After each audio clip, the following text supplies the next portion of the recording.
ఓం గణేశాయ నమః అంటూ భక్తులు జేజేలు పలికారు. 9 రోజుల పాటు నవరాత్రి బ్రహ్మోత్సవాలు అంగరంగ వైభవంగా నిర్వహించారు. నేడు వినాయక నిమజ్జనం సందర్భంగా నగరంలో కాజీపేట, హనుమకొండ, వరంగల్ నుంచి గణపయ్యను నిమజ్జనానికి తరలిస్తున్నారు. భక్తులు హనుమకొండలోని పద్మాక్షి గుడి, సిద్ధేశ్వరాలయం, బృందం చెరువుని చిన్న వడ్డేపల్లి చెరువులోనే గణేష్ నిమజ్జనాలను నిర్వహిస్తున్నారు. అధికారులు ఇప్పటికే కట్టుదిట్టమైన ఏర్పాటు చేశారు. ఇలాంటి ఆలోచన జరగకుండా పోలీసు ఏర్పాటు చేశారు. నిమజ్జనం వద్ద గజ ఈతగాళ్లను ఏర్పాటు చేశారు. రెవెన్యూ అధికారులు, కార్పొరేషన్ అధికారులు భక్తులు నేరుగా వచ్చేసి నిమజ్జనం చేసే విధంగా అన్ని ఏర్పాట్లు చేశారు. అధికారులు ప్రశాంత వాతావరణంలో నిమజ్జనం పూర్తి చేసేందుకు అన్ని ఏర్పాట్లు పూర్తి చేసిన అధికార యంత్రాంగం తెలిపారు. వరంగల్ ప్రాంతంలోని 7 చెరువులో 20 క్రెయిన్లు, 95 మంది గజ ఈతకాలు, 15 బోట్లు, 675 మంది సిబ్బంది, 49 సీసీ కెమెరాలు ఏర్పాట్లు చేసిన అధికారులు, శోభయాత్ర ప్రశాంతంగా జరిగేలా భారీగా బందోబస్తు ఏర్పాటు చేసిన పోలీసులు 2500 మందితో బందోబస్తు ఏర్పాటు చేసిన పోలీసు అధికారులను చెప్పారు.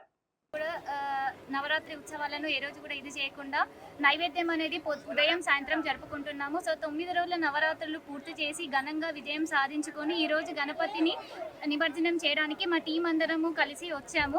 జై బోలో గణేష్ మహారాజ్ కి జై, గణపతి బప్పా మోరియా.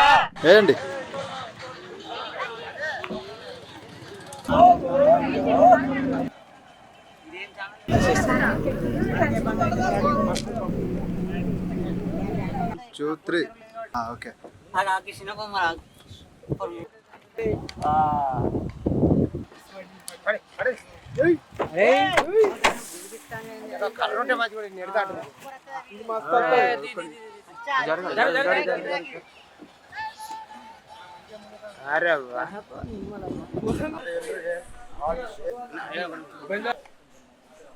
గణపతి నవరాత్రి ఉత్సవాలను ఉదయం 5 గంటలకి నిద్రలేచి గణపతిని మేము శుభ్రపరిచిన తర్వాత పూజించుకొని మళ్ళీ అదేవిధంగా సాయంకాలం కూడా మేము గణపతిని పూజ నిర్వహించుకున్నాము. 9 రోజులు గాను మేము నిర్వహించుకున్నందుకు మాకు చాలా సంతోషంగా. ఈరోజు వినాయకుడిని నిమజ్జనం చేస్తున్నందుకు మాకు బాధగా కూడా అనిపిస్తున్నది. ఎందుకంటే శ్రద్ధలతోటి పూజించుకున్నారు. ఇంకోటి ఏంటంటే ఒక ఇంట్లో మనిషిలాగా అనిపిస్తుంది. మేము చాలా హ్యాపీగా ఫీల్ అవుతున్నాము.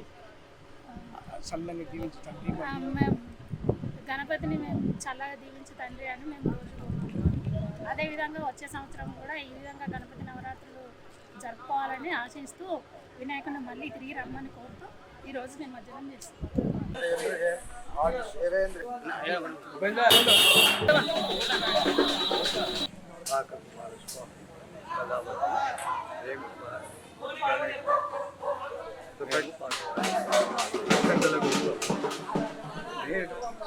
నేను మంచి కొరకు మంచి కావాలనే ఉద్దేశంతో